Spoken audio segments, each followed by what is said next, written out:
God. What's the oddest job? The oddest job I've ever had. I wish I had a story of like, I wore a banana costume. Luckily I didn't, that hasn't happened yet.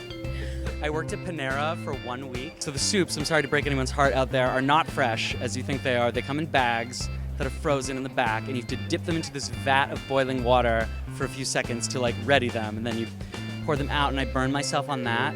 I was a salon receptionist at a day spa. That was very interesting.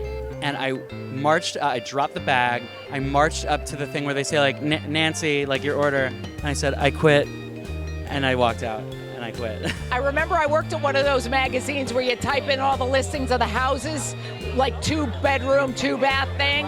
I just effed it all up on purpose so people would see the wrong houses. If I can't afford a house back then, neither should they. I worked in a machine factory and we were making industrial diamonds, and I don't like getting dirty. It was the worst place ever. They wouldn't let me sing or talk or anything. It was terrible. The oddest job I ever had, gift wrapping in a retail men's store in Evansville, Indiana. And I also had some temp adventures of like transcribing, and I didn't even know what, stuff like that, and a lot of nannying.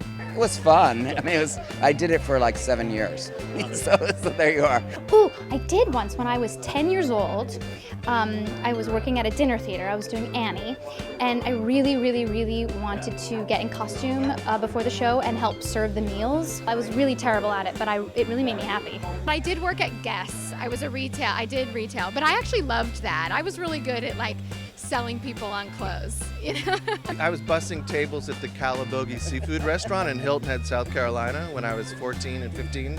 But I did allow me to buy my first drum machine and my first synthesizer. I don't know how odd it is for me, but I've had to teach like dance classes at a like 12-year-old's birthday party.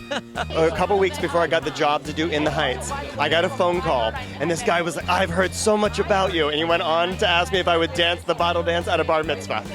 And that was about 2 weeks before I got In the Heights.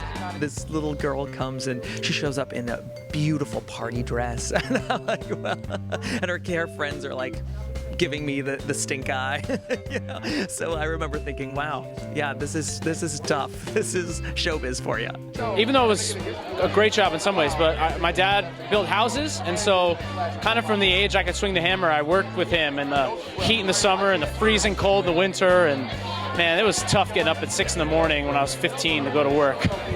I used to have to wear t-shirts promoting other companies and try to get on screen at like back in Times Square when they used to do like the was it MTV or whatever? That was one of the weirder things. I would sort of like meet at a specified corner and somebody would make me put on a t-shirt and I would have to try to get on camera. There was a parade celebrating the opening of this new mall in Cleveland, and they needed some talent. And I was hired for it, and when they showed me the bear suit that I had to wear, I thought, no one's going to be able to see my face. And they said, but you're just the guy for the job. Washing dishes at a Cafe Blasé in Provincetown. It was absolute hell, and it lasted like 20 minutes. Oh no, it was a monkey suit with a tail, and I had an ice pack inside to keep me cool, and a big head to wear, and nobody knew it was me, and I was giving one of the best performances of my life, and nobody could see through this giant head I had to wear, and I had to walk around for 8 hours being like, you know, entertaining. I was working as a temp assistant at Sony, and my job was to Xerox an entire man's life. So it was Post-its, scraps of paper, and his biopic was never made. I worked at a furniture rental store in Toronto. So they had 40,000 square feet of old furniture. And the weird part about it was, you know, I was the only one in like this warehouse space. And then there was a place on McDougal Street that sold falafel, and there was a folk place that was like, ugh. And I'd come home stinking of like shawarma and Guido and really watered down stink-ass booze.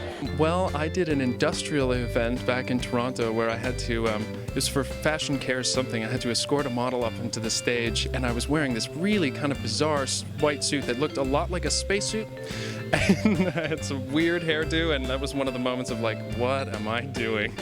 But hey, the good ones come along too, so.